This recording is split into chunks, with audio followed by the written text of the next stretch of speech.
Proceed under the 5-minute rule. The chair recognizes the gentleman from Ohio for 5 minutes. I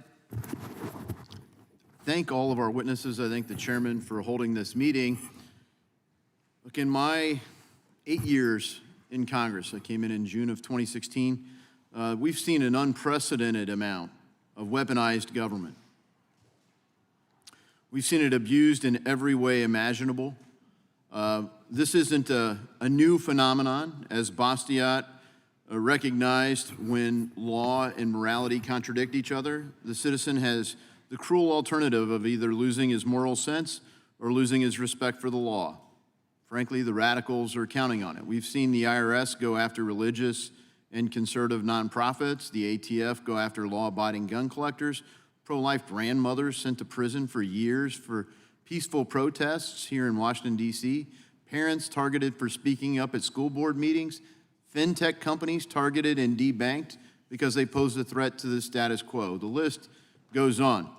The American Bar Association estimates that there are some 400,000 potential crimes that agencies can prosecute that exist between the federal code and mountains of politicized rulemakings and regulations, hopefully thinned out by the recent Chevron deference decision and the administrative law judge decision, and some other good ones over the past 2 weeks. The average American likely commits something that can be construed by a corrupt prosecutor as a federal crime. What happened to President Trump can happen to any American who has the audacity to upset someone in a powerful position. That's not supposed to happen in the United States of America. Western civilization is based on the rule of law, and that this law must be both impartially administered and fairly adjudicated.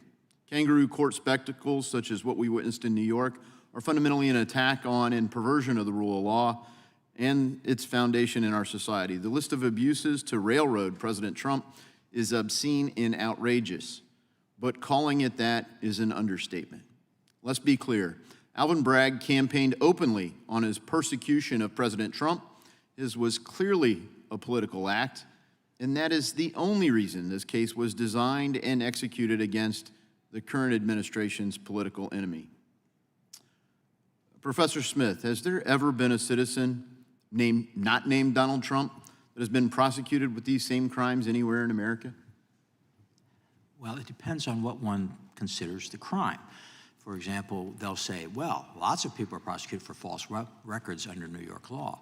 What they're not prosecuted for is for false records, covering up a crime under New York law that makes it illegal to violate some unnamed law to influence an election. And no, I've never seen anything like that. Has anyone ever successfully paid a hush money settlement to anyone and counted it as a campaign expense?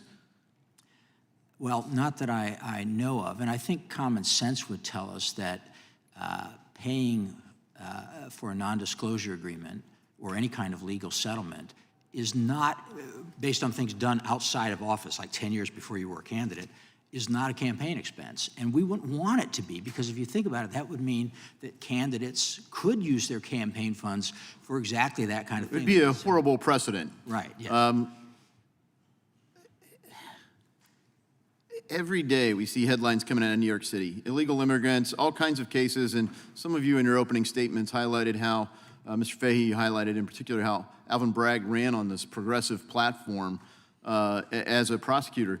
You know, as a former prosecutor in your career, if you were never bound by the Sixth Amendment, if you could turn any action retroactively into a crime, if you could bias a jury by whatever means you wanted to, is there a single citizen in America who would be safe from a politicized prosecution?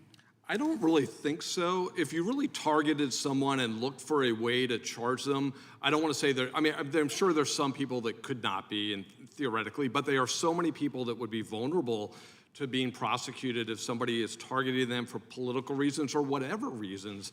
And that's really what's scary about this. And I think your point with Alvin Bragg it's funny that on one hand he runs on not prosecuting the law, and then all of a sudden on this case this is the most aggressive stance that's ever been taken probably on these sort of Clearly charges. not the rule of law. Right. And crime is going through the roof. I think the 7 biggest felonies The last 2 years are the highest year since '06. So it's like he's not prosecuting the law equally or against, you know, other people and more serious criminals. Thank you. And look, Judge Wilson, you referenced it in your statements about the precedent and the court's recognition in Andres versus the United States. But as early as 1898, the court said that a defendant enjoys a, quote, constitutional right to demand that his liberty should not be taken except by the joint action of the court and a unanimous verdict of a jury of 12 persons.